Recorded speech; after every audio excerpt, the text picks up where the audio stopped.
ఆంధ్రప్రదేశ్ రాజకీయాలకి బీఆర్ఎస్ ఎలాంటి మందు తయారు చేసింది? కేసీఆర్ చెప్పే మాటను వినడానికి ఆంధ్ర ప్రజలు సిద్ధంగా ఉన్నారా? తోట చంద్రశేఖర్ గారు బీఆర్ఎస్ని ఏపీలో నడిపించడానికి ఎటువంటి వ్యూహాన్ని అనుసరించబోతున్నారో ఇప్పుడు తెలుసుకుందాం. చంద్రశేఖర్ గారు, రాష్ట్రంలో ముఖ్యంగా ఉన్నటువంటి అభిప్రాయం రాష్ట్ర విభజనకి కేసీఆర్ గారే కారణం కాబట్టి ఆయన ఎట్టి పరిస్థితుల్లో అనుమతించకూడదు, రానివ్వకూడదు రాష్ట్రంలోగానే వాదన ప్రతిపక్షాలు, అంటే ఇప్పుడు ఉన్నటువంటి ప్రతిపక్షం దగ్గర నుంచి అధికార పార్టీ వరకు అందరూ చెబుతున్నటువంటి మాట అది. ఇటువంటి పరిస్థితుల్లో బీఆర్ఎస్ ఏపీలో అడుగు పెట్టడానికి ఎలాంటి ఆటంకాలు ఉండవంటారా?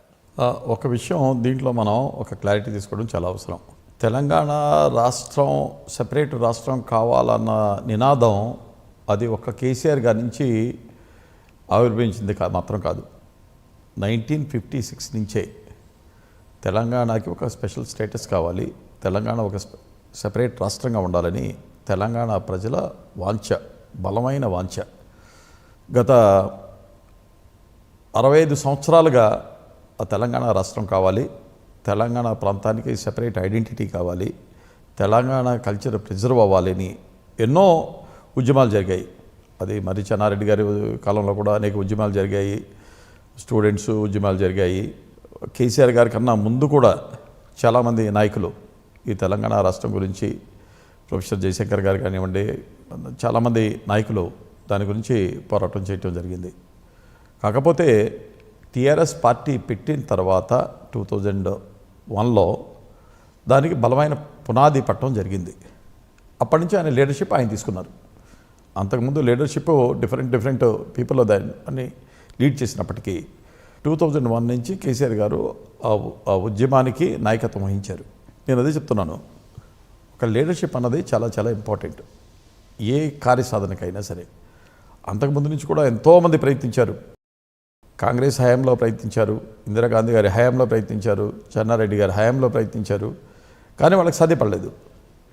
కానీ కేసీఆర్ గారి దూరదృష్టి కానివ్వండి, ఆయన గొప్ప అనుభవం కానివ్వండి, ఆయన ఒక ఉద్యమాన్ని ముందుకు తీసుకువెళ్ళే తీరు కానివ్వండి, ఆయన పోరాట పట్టిమ కానివ్వండి, వీటన్నిటి వల్ల అనతి కాలంలోనే ఆయన అనుకున్న ఆబ్జెక్టివ్ని ఆయన సాధించాడు. దాన్ని మనం తప్పుపట్టాల్సిన అవసరం కూడా లేదు. తెలంగాణ రాష్ట్రం ఆవిర్భవించడానికి, స్టేట్ సెపరేట్ అవ్వడానికి మనం కూడా జయాంధ్ర మూమెంట్లు చేసాం. జయాంధ్ర సెపరేట్ ఆంధ్ర కావాలని మనం అటు ఆంధ్ర పీపుల్ కూడా పోరాడారు. తెలంగాణ రాష్ట్రం కావాలని ఇటు సైడు చెన్నారెడ్డి గారి హయాంలో ఎలా అయితే సెపరేట్ తెలంగాణ కావాలని ఇక్కడ ప్రజలు కోరుకున్నారో, అక్కడ కూడా సెపరేట్ జయాంధ్ర మూమెంట్ తీసుకొచ్చి సెపరేట్ ఆంధ్ర కావాలని అప్పుడు కూడా ప్రజలు కోరుకున్నారు. దీనికి రీజన్ ఒకటే, ఇంబ్యాలెన్స్డ్ డెవలప్మెంట్.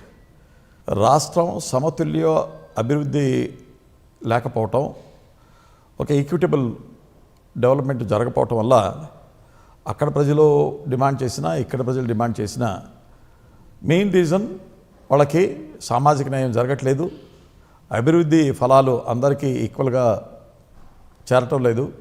అదే మెయిన్ గ్రౌస్. తెలంగాణ పార్టీ ఆవిర్భావానికి ఒక్క చంద్రశేఖర్ గారే కారకుడు అంటే అది మనం పప్పులో కాలేసినట్టే. ఎందుకంటే ఆయన he was one of the stake holder, he was driving from Telangana side. But other side నుంచి ఎంతమంది ప్లేయర్సు, ఎంతోమంది ప్లేయర్స్ దీంట్లో పార్టిసిపేట్ చేసి ఒక డెసిషన్ తీసుకున్న తర్వాతనే అది సాధ్యమైంది. డిమాండ్ ఆయన చేశారు, ప్రజల డిమాండ్ ఆయన ప్రభుత్వం ముందు ఉంచారు, కేంద్ర ప్రభుత్వం ముందు ప్రజల డిమాండ్ని ప్రజల ముందు ఉంచారు. కానీ దానికి దోహదం చేసింది ఎవరు, ఆ నిర్ణయం తీసుకుంది ఎవరు? ముఖ్యంగా కాంగ్రెస్ పార్టీ ఉమ్మడి ఆంధ్రప్రదేశ్ని సెపరేట్ చేయాలని వాళ్ళు ముఖ్యంగా నిర్ణయం తీసుకున్నారు. వాళ్ళు నిర్ణయం తీసుకునేటప్పుడు అన్ని పార్టీల నుంచి వాళ్ళు ఒపీనియన్లు తీసుకున్నారు. తెలుగుదేశం పార్టీ నుంచి ఒపీనియన్ తీసుకున్నారు, ఉభయ కమ్యూనిస్ట్ నుంచి ఒపీనియన్ తీసుకున్నారు, వైఎస్ఆర్సీపీ నుంచి ఒపీనియన్ తీసుకున్నారు, చిరంజీవి గారి నుంచి కూడా ఒపీనియన్ తీసుకోవడం జరిగింది. అంటే ఎవరైతే స్టేక్ హోల్డర్స్ ఉన్నారో ఉమ్మడి ఆంధ్రప్రదేశ్లో అందరి దగ్గర నుంచి ఒపీనియన్స్ తీసుకొని పెద్ద కమిషన్ ఏర్పాటు చేసి అందరు ఒపీనియన్ తీసుకొని దాని మీద వాళ్ళు డిసిషన్ తీసుకున్నారు. తెలంగాణ రాష్ట్ర విభజనని ఎవరు అపోజ్ చేశారు చెప్పండి?